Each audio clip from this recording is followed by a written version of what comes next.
Fala pessoal, bem-vindos ao canal Delongas. Para quem não me conhece, meu nome é Guilherme. Para quem já me conhece porque já viu os vídeos aqui, eu torno a dizer que meu nome é Guilherme, porque faz tanto tempo que eu não faço vídeo aqui que pode ser que vocês tenham até esquecido, né, deste que vos fala. Mas eu voltei, gente. Eu voltei e eu voltei agora, né? Eu voltei com o Foucault, gente. Com o Foucaultzinho. Faz tempo que eu não faço vídeo de Foucault, hein? E o vídeo sobre esse belo, lindo livro chamado História da Loucura.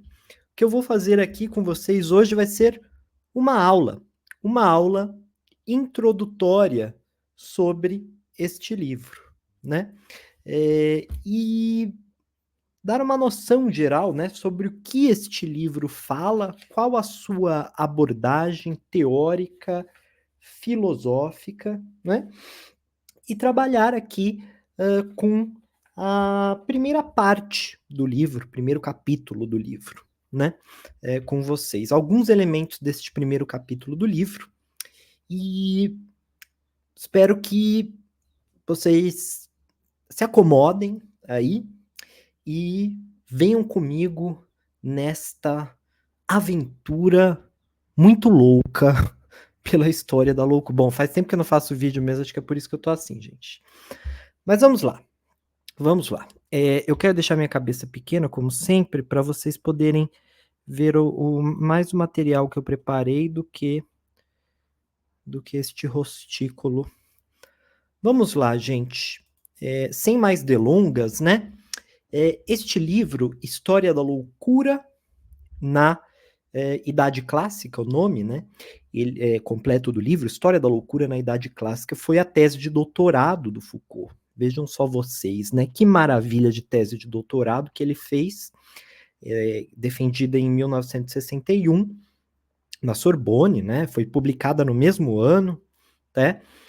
O Foucault ele foi orientado pelo Georges Canguilhem, que é um médico, mas cuja carreira acadêmica se deu sobretudo nas áreas da epistemologia e da filosofia, né? Conhecimento acerca do conhecimento, né? História do conhecimento. O Georges Canguilhem tem um livro muito famoso chamado O Normal e o Patológico, né? Em que ele trabalha essas relações entre aquilo que é considerado são e aquilo que é considerado doentio nesse livro, um livro bem legal de ler também. Então, é possível ver também as afinidades de Foucault com seu orientador à época, o Georges Canguilhem. O nome inicial do livro era de Folie et de Raison. Aliás, acho que esse E aí, né?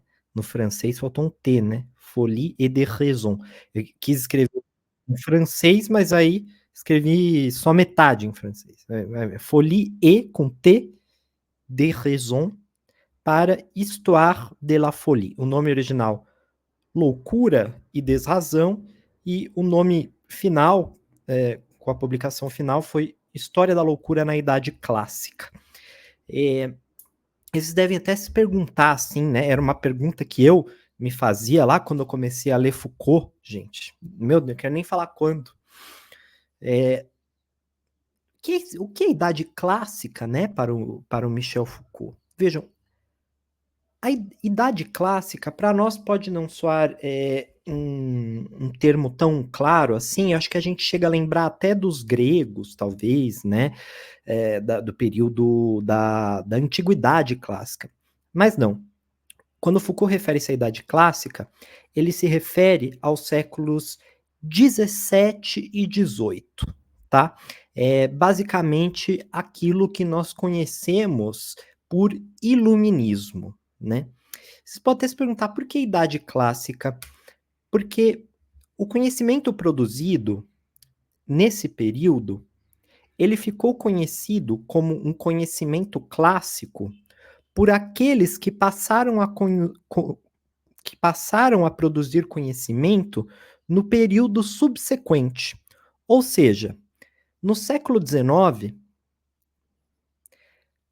Com o surgimento do positivismo científico, aquele conhecimento positivo, pautado sobretudo nas ciências biológicas, mas na observação, na indução, enfim, o método científico, eh, ma tal qual nós o conhecemos atualmente, de certa forma, esse conhecimento ele passou a chamar aquele conhecimento dogmático, aquele conhecimento ainda muito pautado em leis, aquele conhecimento ainda muito pautado em certas estruturas universais, que era produzido nos séculos 17 e 18, o positivismo passou a chamar este conhecimento de conhecimento clássico.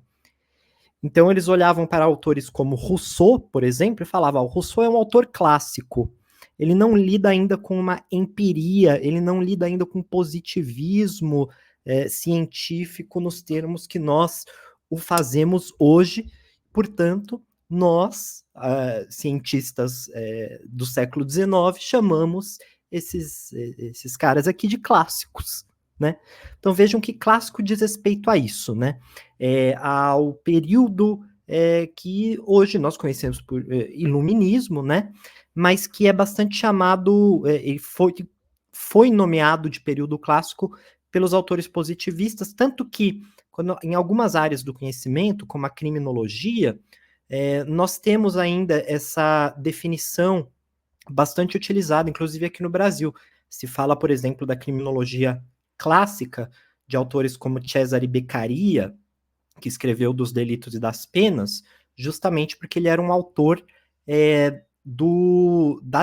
que trabalhava com o direito ainda de uma forma dogmática, em cima das leis, ele não lidava tanto com questões como a criminologia positivista quis trabalhar depois, de natureza humana, do criminoso nato, etc e tal, né?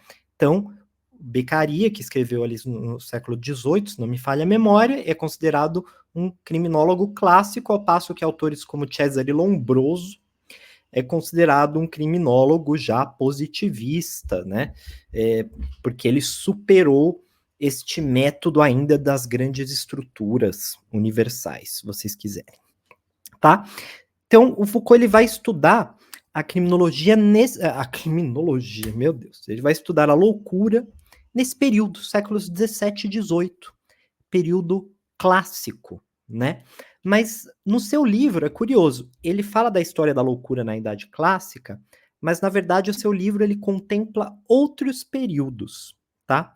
Ele começa o livro falando, por exemplo, da Baixa Idade Média, na verdade ali a passagem da Baixa Idade Média para o Renascimento. Lembrando, pessoal, eu sempre explico isso porque é uma coisa que eu me confundo às vezes. Baixa Idade Média é o fim da Idade Média, tá? São ali os séculos 14, 15, já o finzinho mesmo da Idade Média. A Alta Idade Média é o começo da Idade Média. Então, ele estuda o fim da Idade Média, Baixa Idade Média, esse período de transição para o Renascimento.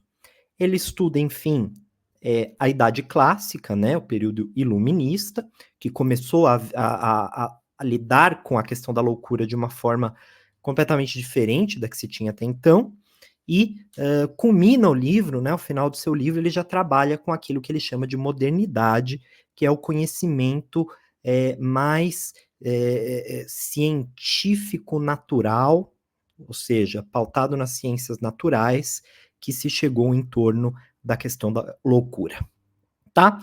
Bem preâmbulozinho aí para vocês, mas acho que é importante, né? Qual o objetivo do livro do Foucault, pessoal? Ele deu uma conferência na década de 70, que tá em Tóquio, que está num dos volumes dos Ditos e Escritos, que ele fala mais ou menos o seguinte, fala mais ou menos não, ele fala exatamente o seguinte, eu vou ler aqui exatamente como ele descreve, né, de certa forma, o objetivo do seu livro História da Loucura. Ele fala, que forma de loucura se exclui? Como se exclui a loucura? Como se recorta e se traça um limite entre o que é razão e o que é loucura? Vejam, o objetivo do livro do Foucault é justamente fazer uma história da loucura como exclusão. A história da loucura que passou a incomodar. A história daquela loucura, daquele discurso do louco ou da louca que passou a incomodar, que passou a bater de frente com uma nova racionalidade que emergiu na Europa como um todo, tá? Na Europa Ocidental, pelo menos. Então, o livro A História da Loucura, do Foucault, é também uma história de um movimento de exclusão daquilo que é considerado, que foi considerado historicamente como louco.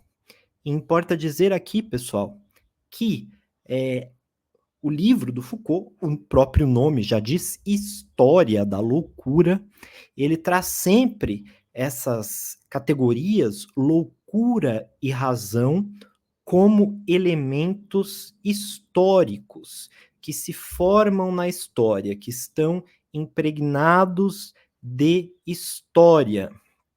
Não há razão e não há loucura na análise Foucaultiana, senão através da história. Não há razão e não há loucura sem relações de poder, sem contingências históricas, certo? A gente vai lidar com isso. E quais as fontes que ele utiliza nesse livro? Vejam, esse livro, uma das coisas que eu gosto muito é que é uma baita pesquisa, tá, gente? Ele analisa memorandos institucionais das instituições de acolhimento, sanatórios, livros contábeis dessas instituições, relatórios, tratados de medicina, né, de nosologia. Ele analisa também artes plásticas, né, literatura, filosofia, também todas no âmbito das humanidades, o que se produzia à época acerca da loucura, certo? Das representações da loucura, né? E o método que ele utiliza nesta pesquisa dele, um método que ele vai desenvolver ao curso de toda a década de 60, é a arqueologia. O Foucault se vale do método arqueológico, que ele mesmo desenvolveu, e a posteriori, ali, ao final da década de 60, ele escreve até um livro chamado Arqueologia do Saber, em que ele coloca ali um pouco mais explicitamente as bases desse método, né? Mas é muito importante esse método de análise dele, esse método arqueológico, para a gente entender qual vai ser esse olhar do Foucault sobre a loucura, sobre os discursos do louco, certo? Então, vamos adiantar um pouquinho aqui? Bom, eu vou começar justamente pelo método, tá, gente? Se vocês acompanham aqui os vídeos do canal Delongas há um pouco mais de tempo, talvez vocês já tenham se deparado com isso. Aí vocês podem até pensar, lá vai o Guilherme de novo falar da arqueologia. Mas, gente, cada aula é uma aula, né? Então, como a aula aqui é sobre história da loucura e eu preciso falar do método Foucaultiano, aguentei aí, é mó legal, método arqueológico. Vejam, quando a gente fala desse Foucault arqueólogo, o principal conceito, no meu ponto de vista, né, que se tem ali a se prestar atenção, é o conceito de episteme, certo? Ou de que se refere, né, episteme, se refere ao campo de possibilidades a partir do qual determinado conhecimento pode emergir. Meu Deus, que complicado. Vamos lá, tentar explicar, gente. Eu gosto de explicar com exemplo, e o exemplo que eu gosto de dar é do conhecimento científico que nós produzimos hoje. Não importa em qual área, viu? Ciências humanas, artes, literatura, ciências exatas, biológicas, o que vocês quiserem. A produção do conhecimento, a produção dos saberes, ela deve obedecer a certos critérios, a certas ordens discursivas que condicionam a sua possibilidade de emergência. Ai, meu Deus, meus gatos vão brigar aqui. Bem na hora do... Enfim, critérios de possibilidade, critérios que condicionam a emergência do discurso, né? Ou seja, sem obedecer a determinados critérios, gente, nós não podemos enunciar um conhecimento científico. Até eu falo isso até com certo pesar, mas essa é a verdade. Pensem vocês que estão escrevendo uma dissertação ou que querem escrever um artigo para publicar uma determinada ideia científica. Vocês podem escrevê-lo de qualquer forma, seguindo um fluxo de consciência da sua cabeça? Não. O conhecimento científico, atualmente, ele é pautado em critérios acadêmicos, ou seja, para você escrever um artigo, você deve submetê-lo à análise dos pares, e ele deve ter ali introdução, desenvolvimento, conclusão, metodologia, resultados, né? Às vezes, mesmo que a pesquisa seja uma pesquisa mais na área de ciências humanas, que envolva uma questão crítica, reflexiva, não exatamente que vai apresentar resultados, mas sim, às vezes você tem que colocar um resultado ali pelo simples fato de que a forma do conhecimento científico atual, ela demanda esses critérios, né? São os critérios que tornam possível o conhecimento ser enunciado. E se você não segue esses critérios, você pode ter a melhor ideia do mundo, você pode ter o melhor conhecimento do mundo ali guardado na sua cabeça, ele não vai vir à luz, gente. Ele não vai vir à luz. Ele vai ficar, e aqui vejam, começo a trabalhar com a metáfora da arqueologia. Ele vai ficar o quê? Soterrado. Ele vai ficar enterrado. Ele não vai vir à luz, né? Imagina um arqueólogo quando ele cava e ele descobre ali um fóssil ou um objeto, uma cerâmica, alguma coisa assim que vá lançar luz sobre uma determinada sociedade ou um conjunto de espécies, ele tem que cavar e trazer aquilo à luz. Se aquilo permanece enterrado, ok, é um conhecimento que está ali, que de alguma forma existe, mas ninguém conhece porque ele não veio à luz, né? Então, quando Foucault fala em episteme, o conceito de episteme refere-se justamente às condições de possibilidade de emergência de determinado conhecimento científico. E no livro As Palavras e as Coisas, né, que é desse período arqueológico também, é um livro do Foucault, esse livro aqui, eu tenho essa edição vermelhinha, nem sei mais como é que estão as edições hoje. Tem até a fotinho aqui, ó, do Foucault aqui, ó, bonitinho.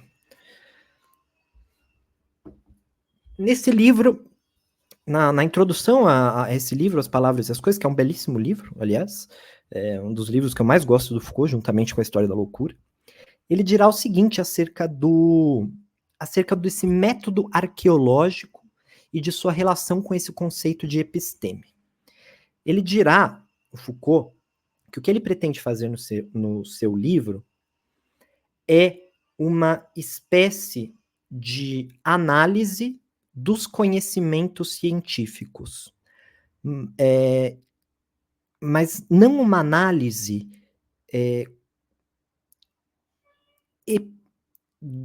do ponto de vista da epistemologia clássica, em que se analisavam os conhecimentos científicos como se eles estivessem sempre rumando a um progresso. Ou seja, você começa estudando a física de Newton, e aí você vai evoluindo até chegar a Einstein, mas sempre com vistas a um progresso. Não. Que o Foucault ele quer estudar, sim, uma história dos conhecimentos, mas não uma história tradicional. Ele quer estudar a história dos das condições de possibilidade de emergência dos conhecimentos. E é isso que ele chama de arqueologia. E ele dirá, então, Foucault, que essa arqueologia não se tratará, agora estou lendo aqui essa citação, portanto, de conhecimentos descritos no seu progresso em direção a uma objetividade na qual nossa ciência de hoje pudesse, enfim, se reconhecer. Não interessa isso do ponto de vista dessa história do conhecimento Foucaultiano. Não interessa isso, né? Dessa história do conhecimento barra análise do discurso Foucaultiano. Pouco interessa qual o critério de evolução de determinado conhecimento científico a respeito da loucura, por exemplo, ou a respeito das ciências humanas, como se vê no livro As Palavras e as Coisas, né? O que ele quer, né, o que se quer é trazer à luz o campo epistemológico, a episteme, onde os conhecimentos, encarados fora de qualquer critério referente ao seu valor racional ou às suas formas objetivas, enraizam sua positividade e manifestam, assim, uma história que não é a de sua perfeição crescente, mas antes a de suas condições de possibilidade. Mais do que uma história no sentido tradicional da palavra, trata-se de uma arqueologia. Ou seja, a história que o Foucault faz, ela ganha esse nome de arqueologia porque ele não está estudando essa evolução histórica. O que ele está estudando é uma série de conhecimentos, de saberes que foram produzidos e que vieram ao mundo e que emergiram. E o que ele quer saber, a partir desse estudo, é quais critérios esses conhecimentos eles tiveram que obedecer para vir ao mundo, né? E aí pouco importa se ele está estudando um artigo publicado por um baita cientista ou se ele está estudando um artigo menor, que ficou ali circunscrito a um ambiente universitário menor que nunca se destacou mundialmente, mas ambos os artigos puderam emergir, ambos os artigos puderam, obedeceram a critérios semelhantes de possibilidade de emergência, né? Então, são esses critérios que ele quer estudar. E a metáfora da arqueologia, ela diz respeito justamente a essa ideia de um campo de possibilidades, a partir do qual os arqueólogos, eles são autorizados a cavar. Na verdade, o arqueólogo não tem um campo de possibilidades, ele tem um campo arqueológico, né? O que o Foucault diz é que os conhecimentos humanos, eles também, de alguma forma, emergem como o conhecimento arqueológico emerge a partir de um determinado campo em que os arqueólogos são autorizados a cavar. Tá muito complicado, eu explico. Vejam. Um arqueólogo, ele, como eu disse, ele descobre coisas ali, fósseis, objetos que vão contar uma história, que vão revelar um conhecimento ali de determinada sociedade ou de determinadas espécies, né? Mas vejam que tudo que o arqueólogo descobre está circunscrito, né, a um local em que ele está autorizado a cavar. O arqueólogo, ele não pode cavar qualquer lugar, ele não pode chegar aí na sua casa com uma pá assim e falar que, olha, eu desconfio que aqui tem alguma coisa aqui que pode ser que tem uma cerâmica interessante, tem uma coisa aqui, deixa eu cavar aqui. Não. O arqueólogo, ele é autorizado a cavar em determinado campo, né? Como você pode ver na imagenzinha que eu coloquei aí, o campo. O que ele descobre nesse campo arqueológico vem à tona e pode ser estudado, pode ser, enfim, nós podemos nos debruçar sobre aquilo, gerar conhecimento sobre aquilo. O que está fora do campo não é que não exista, gente, mas é que simplesmente não vai ser descoberto, porque o arqueólogo não foi autorizado a cavar, certo? A metáfora da arqueologia reside nisso. Há conhecimentos humanos que não é que eles não existem, mas eles ficam represados porque, de certa forma, nós devemos obedecer a uma espécie de campo de possibilidade de emergência do conhecimento, sem o qual o conhecimento ele vai ficar o quê? Ele não vai se tornar público, ele não vai vir à tona, ele vai ficar soterrado.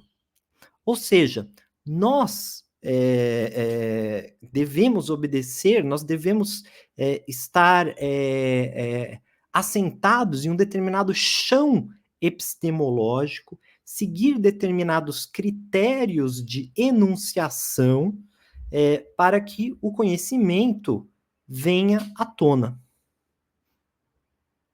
Ficou claro para vocês? Espero que sim. Espero que sim.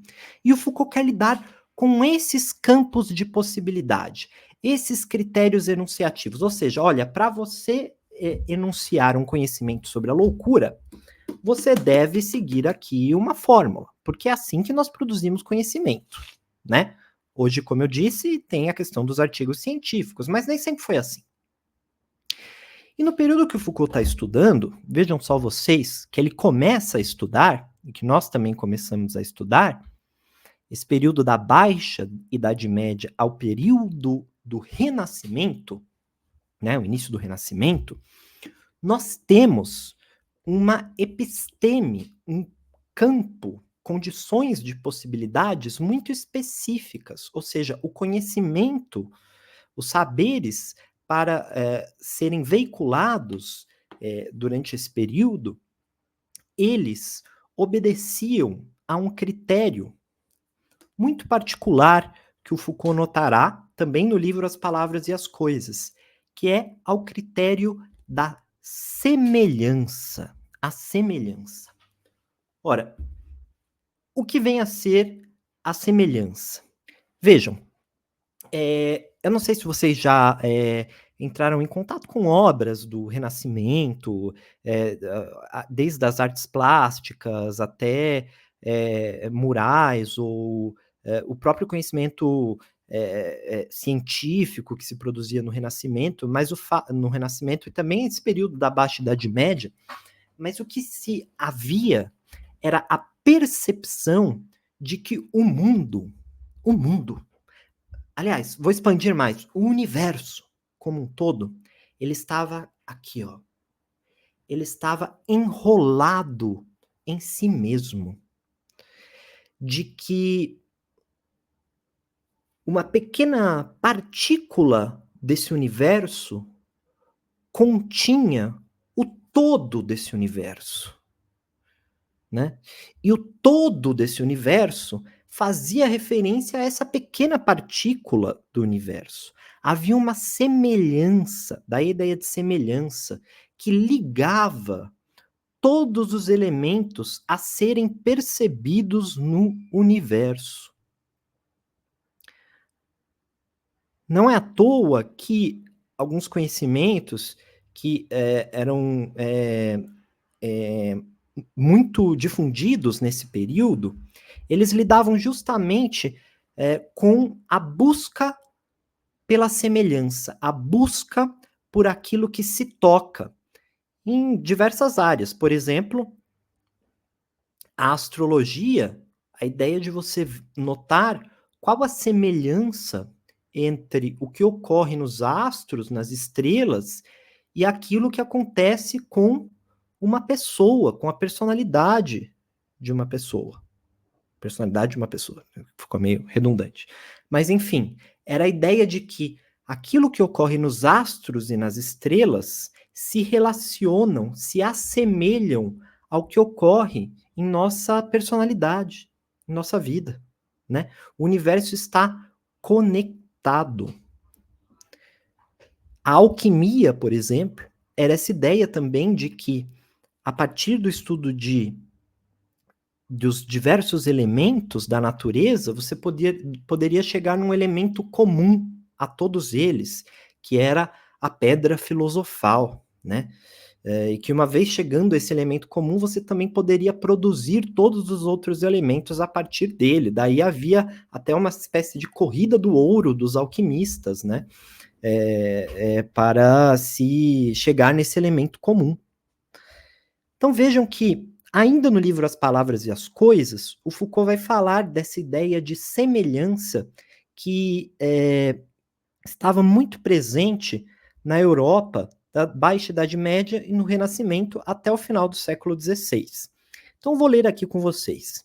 Ele dirá o seguinte: até o fim do século XVI, a semelhança desempenhou um papel construtor no saber da cultura ocidental.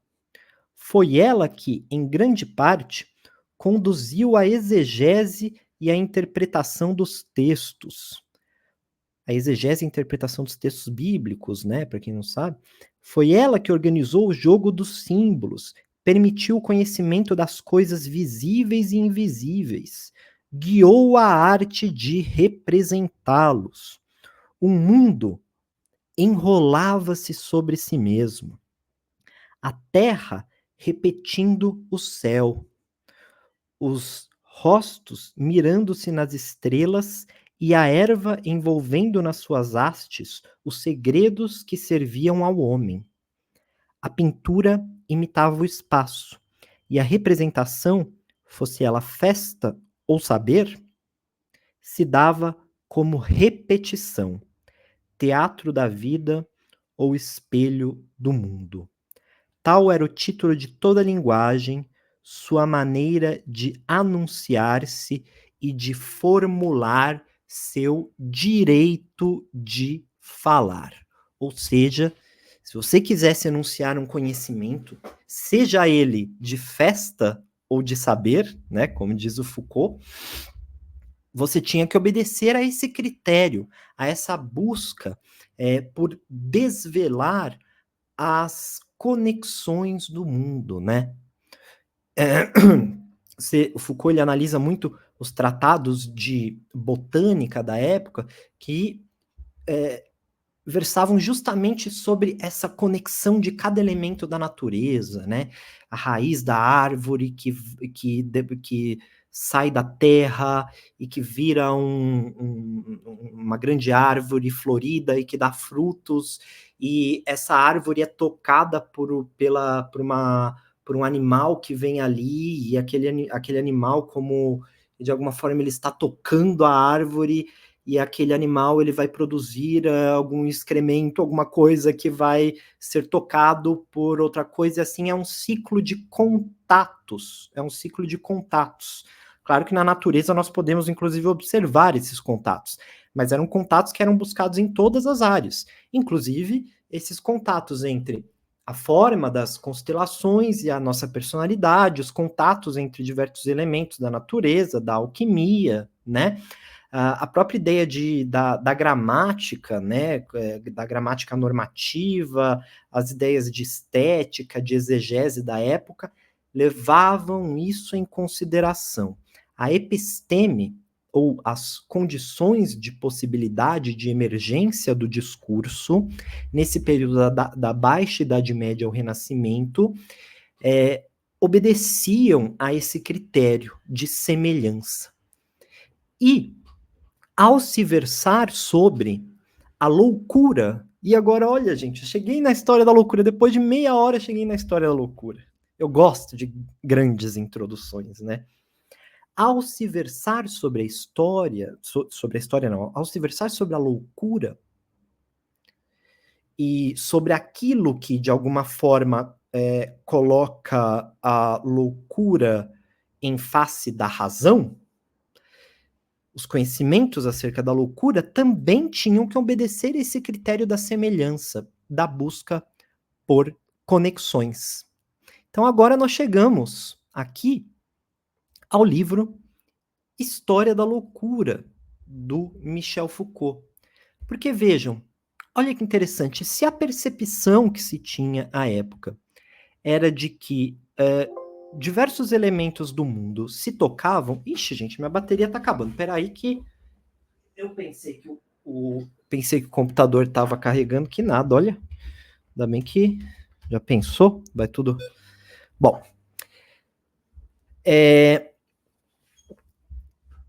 se tudo no mundo se converge, se o mundo está enrolado sobre si mesmo, se o que está nos astros se toca com o que está na Terra, né? Se todos os elementos da natureza se tocam, conversam, se conectam, a loucura, ela está na própria ordem do mundo, né?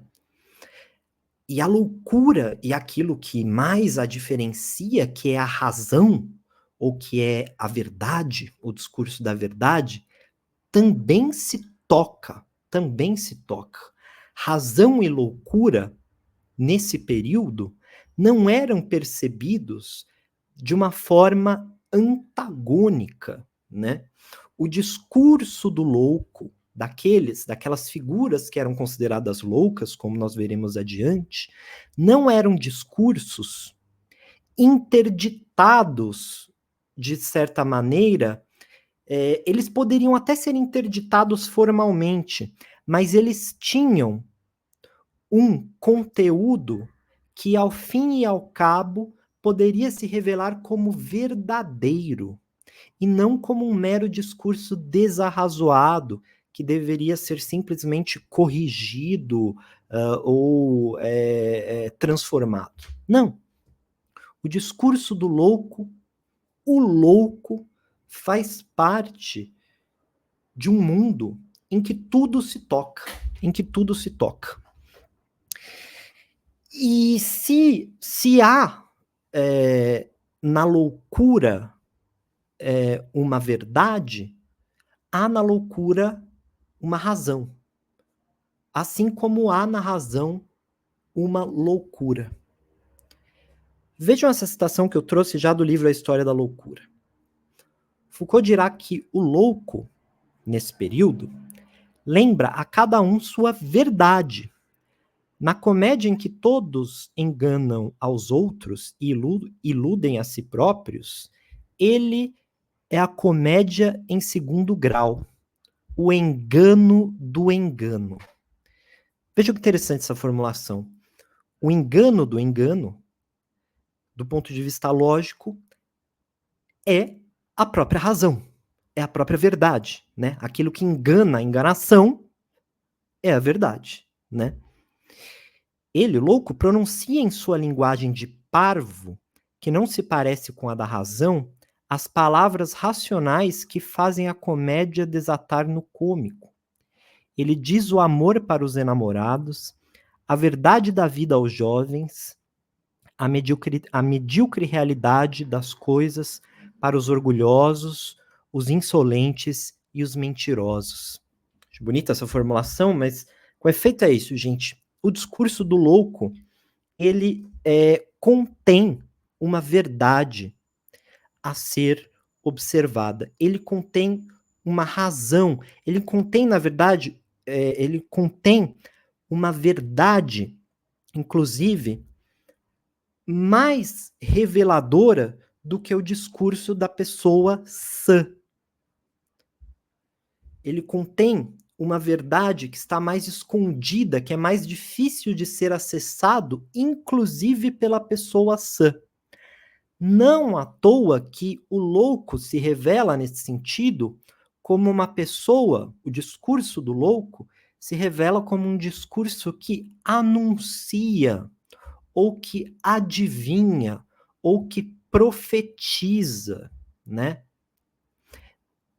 Quando falamos em Foucault, é claro que ele está falando aqui desse período da Baixa Idade Média ao Renascimento, mas é sempre importante trazer essas reflexões do Foucault para o presente, até porque nenhum desses elementos eles podem ter sido superados nos jogos de força, nos jogos de poder, mas eles não deixaram de existir no mundo. E, de fato, esse discurso do louco como aquele que detém uma verdade escondida, você olha para aquela pessoa e fala, nossa, a pessoa é louca, mas acho que o que ela diz ali é verdade, hein? No final das contas, essa pessoa, a mais louca de todas, ela tinha razão, ela profetizou determinado acontecimento, né? Não sei se vocês já ouviram esse tipo de formulação, guarda muita semelhança com essa percepção da loucura. Do louco como aquele que detém uma verdade capaz de ser mais cristalina do que a verdade da própria razão, né? Ou seja, loucura e razão não podemos dizer que são elementos antagônicos, são elementos que, no limite, se tocam. A própria razão precisa da loucura para enxergar mais além. Ora, era essa a percepção que se tinha, então, da loucura, né? Nesse período. E algumas figuras eram muito associadas a essas loucuras. Eu trouxe aqui algumas figuras que ficaram associadas à loucura. A figura do parvo, como o próprio Foucault mencionou, por exemplo. O parvo, quem não sabe, é o bobo da corte. O bobo da corte, por exemplo, ele era a única pessoa que, nas cortes europeias, tinha o direito de gozar do rei. Ele era o único que tinha o direito de ironizar o rei. Ele era o único que tinha o direito, inclusive, de dizer criticamente, ainda que num tom jocoso, certas verdades inconvenientes ao rei. Portanto, o parvo, no alto de sua loucura, o bobo da corte, era aquele que detinha uma verdade que somente ele podia anunciar. O profeta, o adivinho, o pródigo, né? Aquele filho que sai de casa para descobrir coisas novas, aventureiro, peregrinador, né? Inclusive, muitas dessas imagens que nós temos dos mártires da Idade Média diziam respeito a essas figuras errantes, né, gente? Quando nós tomamos figuras como São Francisco de Assis, são figuras que não têm um caminho moral assim, tal qual nós olhamos hoje falando, nossa, que maravilha. Não, era um caminho também de errância, era um caminho também turvo, né? E que a partir dessa errância toda, que se revelava uma verdade maior, uma verdade divina, né? O alquimista, como eu já mencionei, havia algumas paixões associadas à loucura, né? A curiosidade, destempero, insensatez, o orgulho, né? E o que se tornou muito difundido nesse período, ali no finzinho da Idade Média, sobretudo a partir do século XIV, com o São Tomás de Aquino, a ideia dos 7 pecados capitais, né?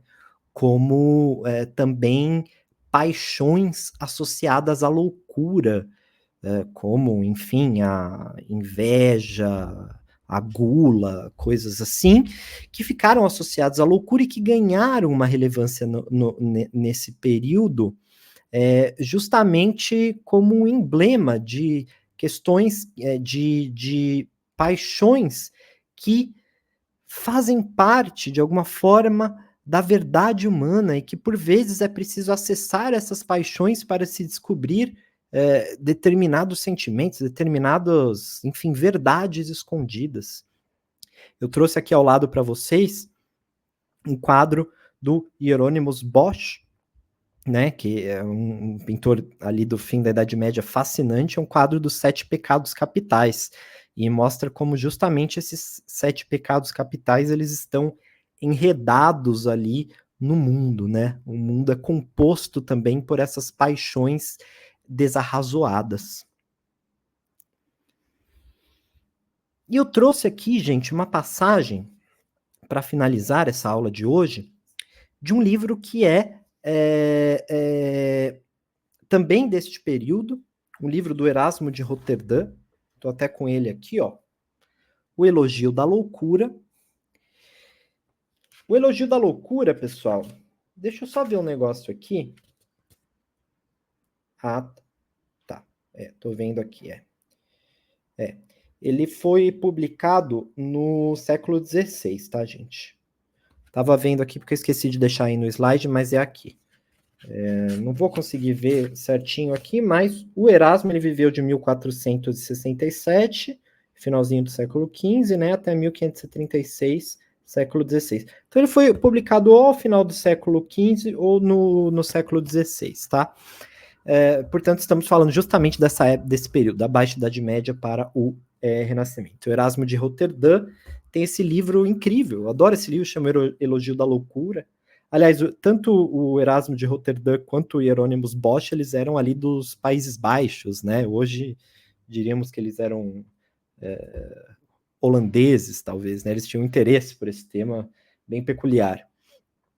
E o que o Erasmo dirá nesse livro, Elogio da Loucura, é justamente isso, como a loucura, como as paixões, como as figuras associadas à loucura fazem parte da ordem do mundo.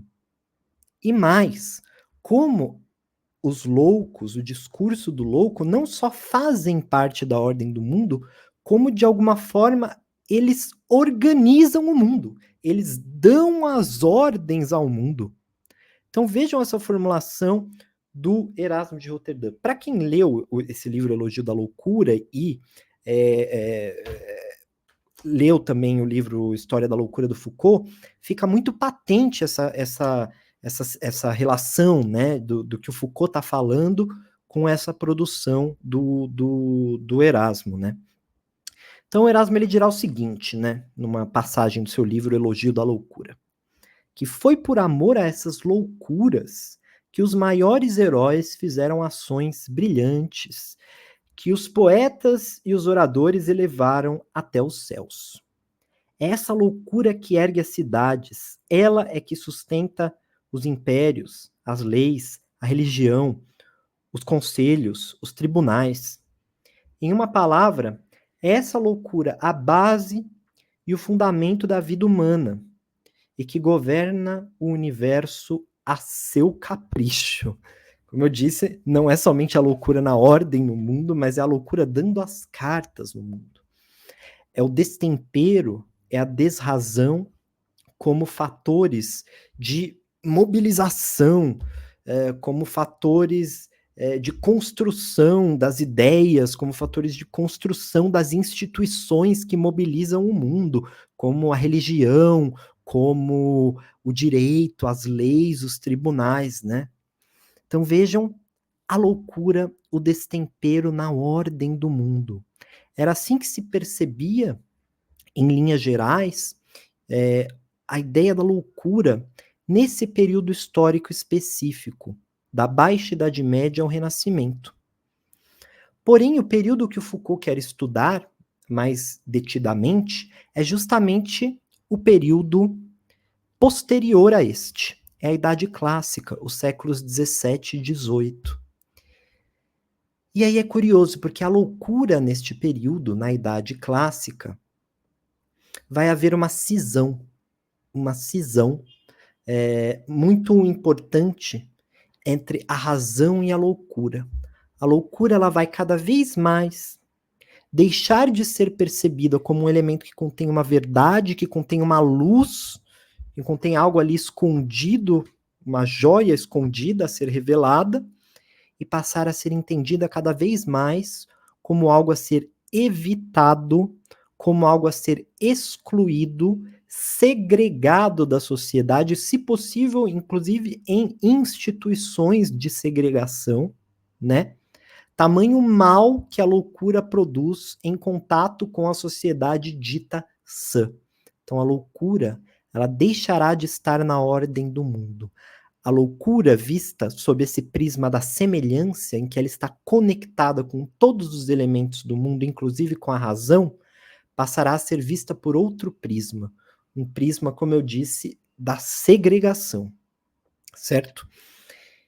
Bom, gente, agora eu quero dizer uma coisa para vocês. Esta introdução que eu dei aqui, e ela é uma introdução de um curso inteiro que eu estou dando juntamente com meu colega Vinícius Siqueira, do canal Colunas Tortas, tá? É um curso que a gente deu em 4 aulas, tá? Cada aula cerca de 2 horas sobre o livro História da Loucura. Pessoal, Caso vocês queiram se aprofundar mais nesse livro, ter aulas detalhadas sobre cada capítulo desse livro, o que eu recomendo para vocês aqui, façam esse curso, pessoal. Eu vou deixar o link do curso aqui na descrição. Essa aula é uma aula introdutória, eu falo disso, um resumo um pouco da primeira aula que eu dou, embora, como eu disse, cada aula dura cerca de 2 horas, então tem bem mais coisa, tá? Mas é um curso bem completo mesmo. Eu vou deixar o link aqui para vocês lerem o programa, verem os valores, o valor bem acessível, tá, gente? As aulas estão gravadas, portanto, vocês podem assistir a qualquer momento, tá? E o que é legal é que, como vocês sabem, gente, eu faço os conteúdos aqui do Delongas inteiramente de grátis. Se vocês abrirem o Delongas aí, vocês vão ver que é uma verdadeira universidade aberta aqui, né?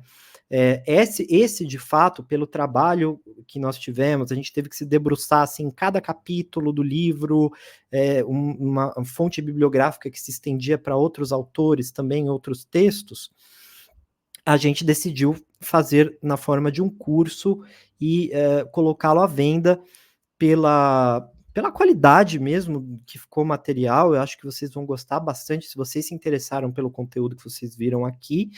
E também para que a gente possa, né, tanto o Vinícius ali no canal Colunas Tortas, quanto eu aqui no Delongas, a gente possa, gente, ter condições de conseguir fazer esse tipo de conteúdo, depositar mais tempo das nossas vidas para fazer esse tipo de conteúdo, inclusive de graça aqui para vocês. Então, por favor, considerem ver o curso aqui de introdução à história da loucura na Idade Clássica, ministrado por mim e pelo Vinícius do Colunas Tortas, né? Vejam lá e espero que vocês façam e que vocês gostem, tá? Pessoal, é isso por hoje. Se gostaram também, deem um like aqui no vídeo. Se inscrevam no canal, ativem o sininho. Se quiserem virar membros aqui do Delongas, são muito bem-vindos. Eu amo todos vocês e nós nos vemos no próximo vídeo aqui no canal Delongas.